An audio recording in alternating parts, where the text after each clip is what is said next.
You will hear a woman phoning about the shared house she is going to move into. First, you have some time to look at questions 1 to 7.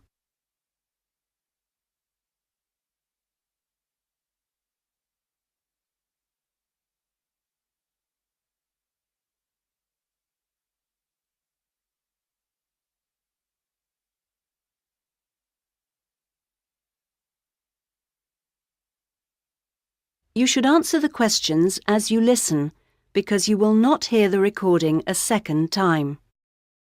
Listen carefully to the first part of the conversation and answer questions 1 to 7. Hello? Hello, this is Hilary. I'm calling about the house. I'm moving in next week. Oh, yes, Hilary. This is Judith. I met you when you came to look at the house. Yes, I just had a few more questions I wanted to ask. Of course. Well, first, about the rent. I realise I didn't check what it included. Yes, that's important. It includes most things. We don't have to pay extra for heating, for example, just for the telephone, which is fair enough, I suppose. Local taxes are part of the rent, so that's not a worry. That's fine. Then I remember I should have sent my letter of reference to the landlord by now, but I haven't got his address. Yes, you should get that off right away. Address it to Mr. Crawley. He's at 14 King Street. Is that in Exford? Yes. And then you'll need to put the postcode, of course. It's AP12 7QT. Got that, thanks. I also realise I don't know exactly what the house has in the way of equipment. Is there a microwave, for example? There isn't. None of us feels the need. Oh, fine. I'm sure I can do without one too. What about a hairdryer? Maybe you should bring one, if you need one. I'll buy one, yes. And TV? Oh, yes. We've got 2, in fact. Was there anything else? I just wondered if there were any rules. Not really. We share the cleaning, things like that. We do have to be careful about loud music. Yes. So we've agreed that there shouldn't be any loud music after 9, and that we don't play music at all in the living room after 10. Up to 11 in your own room's okay, as long as it's not too noisy. That sounds good. And is there somewhere safe I can keep my bike? That's difficult. To be honest, lots do get stolen round here. We haven't got a garage, so we tend to park ours in the garden so that they're hidden from the street. OK. Now, I hope you like cooking. Yes, I do. Do you all have shared meals? Not very often, actually. But when the weather's good in the summer, we like to have a barbecue together, which we do each Wednesday. We tend to go out at weekends. Sounds fun. Before you hear the rest of the conversation, you have some time to look at questions 8 to 10.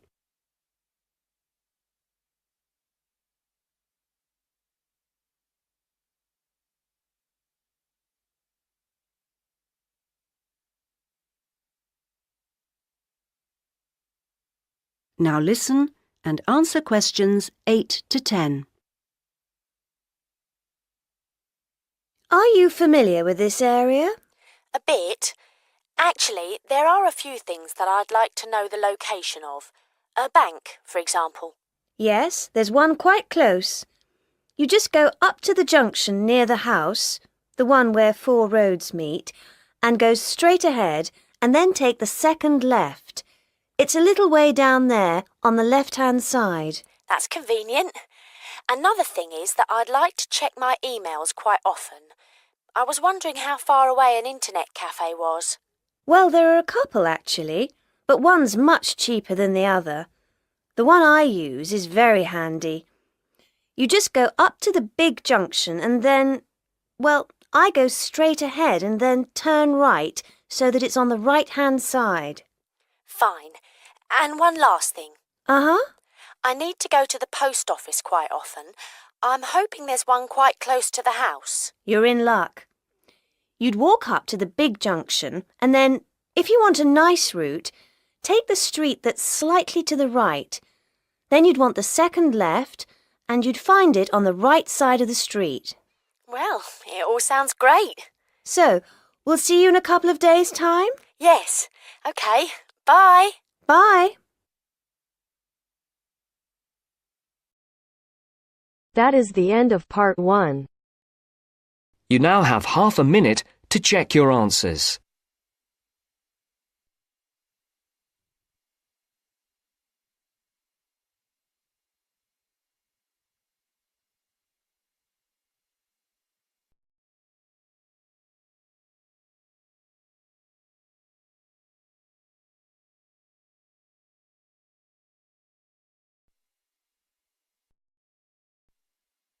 Now turns to part 2. Part 2. You will hear a lecturer discussing the possibility of creating nuclear fusion. First, you have some time to look at questions 11 to 15.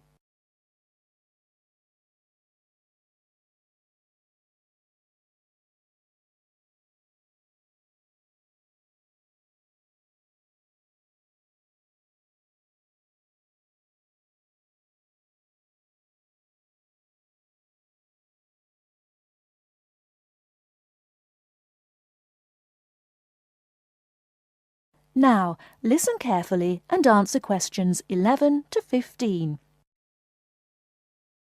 We look at the sun, a huge ball streaming out essentially limitless energy into space, and we think about how we need that energy here on Earth.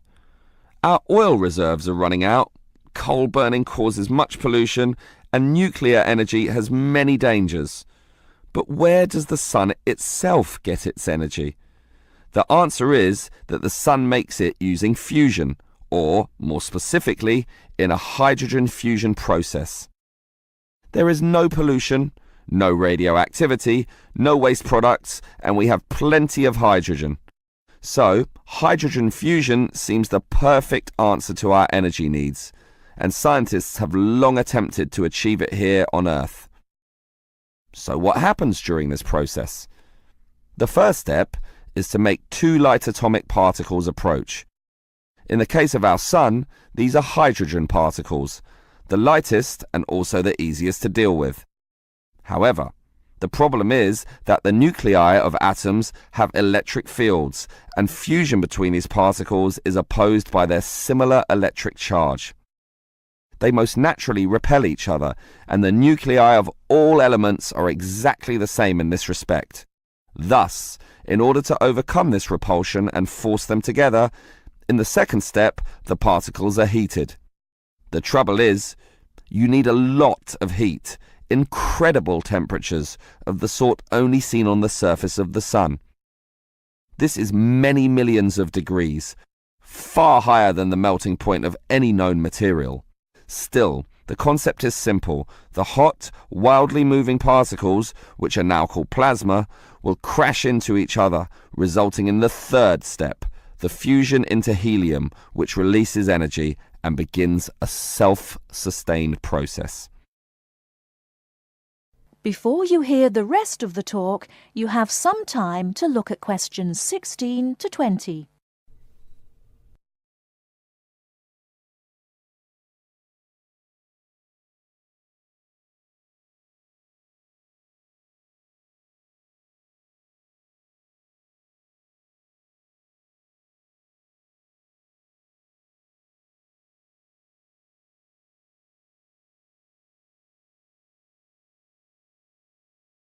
Now listen and answer questions 16 to 20.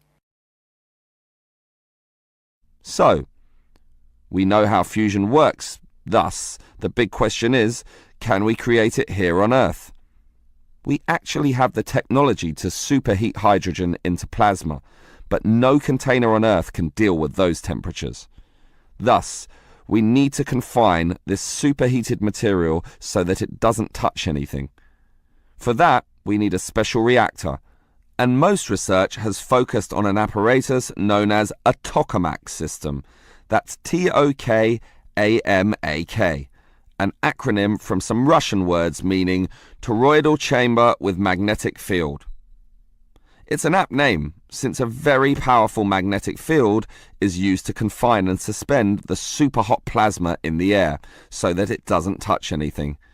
This is possible only because this plasma has an electric charge, which interacts with the magnetic field. Of course, the walls of the fusion vessel will still get hot, very hot, and to avoid being melted, they must be cooled with a cryogenic system to intensely low temperatures. But now we are faced with the second problem. If we are to draw power from this system, the reaction must be continuous and controllable. However, when fusion begins, the plasma becomes unstable, and at these temperatures, that is a very serious situation. If we lose control, a disaster could result. Despite the obstacles, in 2010, a European device managed some success, but needed far more power to generate the fusion reaction than that produced from the fusion itself. Obviously then, it was not useful as a power source. More to the point, this system could only sustain a fusion reaction for a fraction of a second, yet, to self-sustain, the fusion needs to run for at least 10 seconds. And the future looks bleak. Unfortunately, most scientists predict that many decades will have to pass before fusion power can become a practical reality. That is the end of part 2. You now have half a minute to check your answers.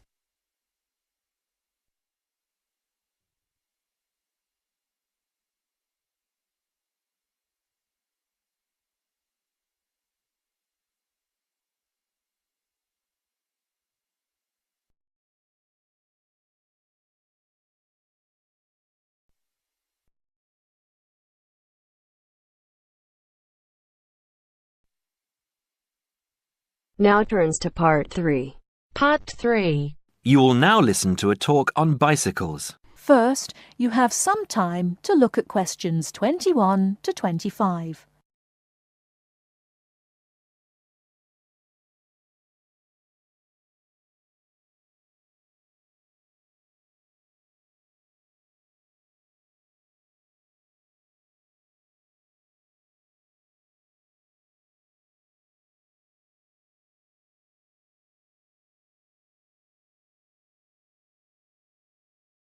Now listen carefully and answer questions 21 to 25. Today, we're going to talk about the latest bikes for professionals and novices.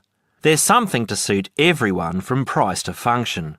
The Atlantis is a touring frame. It's also perfect for commuting and trail riding, and anything short of super fast road riding. The tubes are stout, to take touring loads and trail abuses. The tyre clearances are majestic, so you can fit tyres up to 2.35 inches. It's designed for cantilevers or V-brakes. If you have to limit yourself to just one bike and you want to be able to ride just about anywhere, this is the bike to be on. It is our most popular model for just that reason, and there isn't an unhappy Atlantis owner in the land. The Rambouillet, our all-around road bike, is available either as a frame with fork and headset for $1,400 or as a complete bike for $2,300. Compared to the Atlantis, it is a lighter frame, not intended for loaded touring or rough trail riding. As a road bike, it has side-pull brakes. The Quick Beam is our version of the single-speed bike. We've done it a little better though. The crankset has a 42-34 combination, running an 18-toothed freewheel cog in the rear. And the rear hub is threaded opposite the drive side, so you can install a fixed cog of your own choice. In essence, you can have 4 speeds on the Quick Beam if you choose. The Quick Beam is available as a frame with fork and headset for $900, or as a complete bike for $1,300. This is a rugged, versatile bike that you can ride on the road as well as on rough trail. Before you hear the rest of the talk, you have some time to look at questions 26 to 30.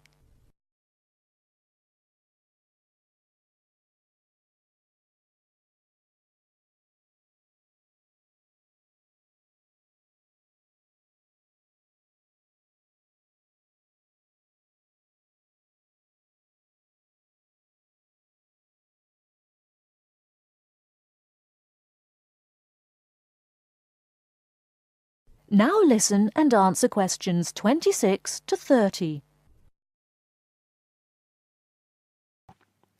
The Saluki is our roadish, light-touring, randonneuring frame. It's designed for 650B wheels. If 650B means anything to you, you'll either love it or think it's marketing suicide. If you're new to 650B and a follower, you won't want it. If you're new and a rebel, you will. Now, I'll just talk a little about saddle comfort. The road bike, for the most part, has turned into a high-tech, uncomfortable machine, and the proof is all around us. Look through any bike magazine or catalogue and you'll see the saddle up to 6 inches higher than the handlebars. It is impossible to be comfortable on such a bike.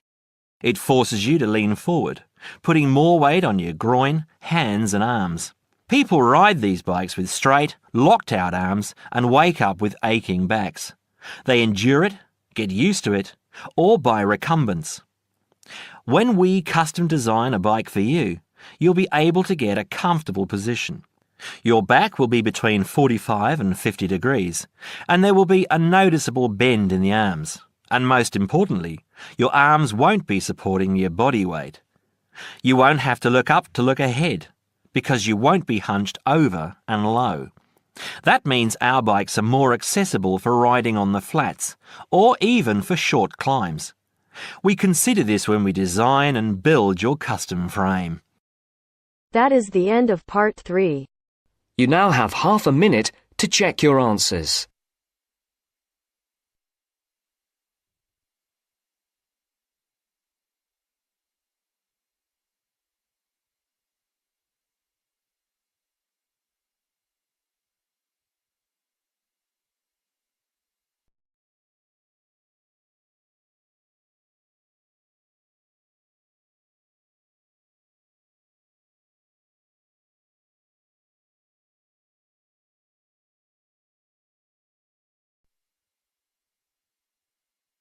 Now turns to part 4.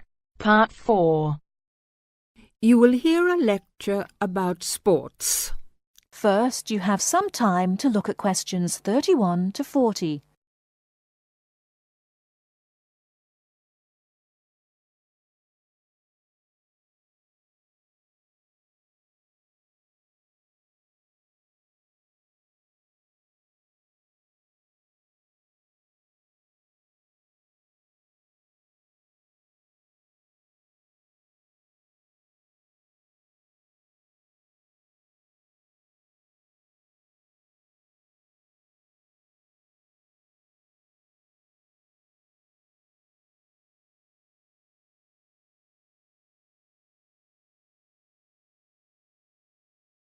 Now listen carefully and answer questions 31 to 40.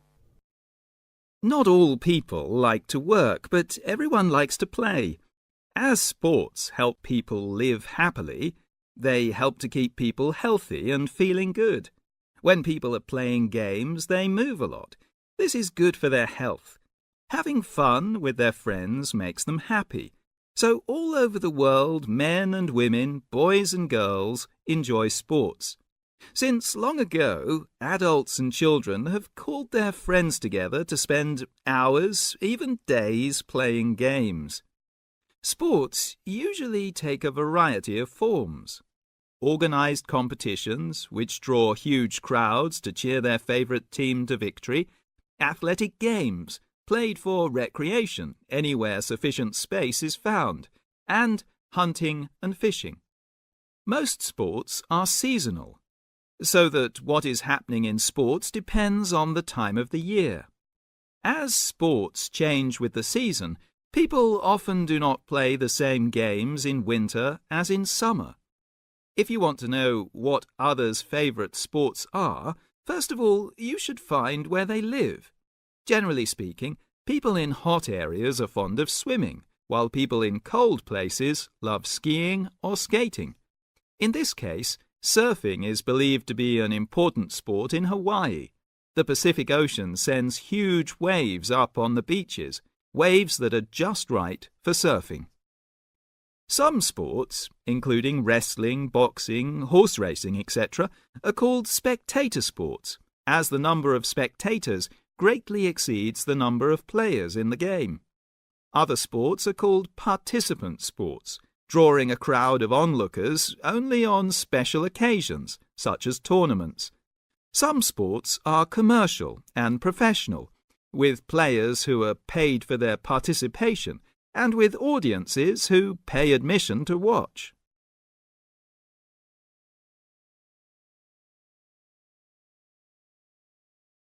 That is the end of part 4. You now have half a minute to check your answers.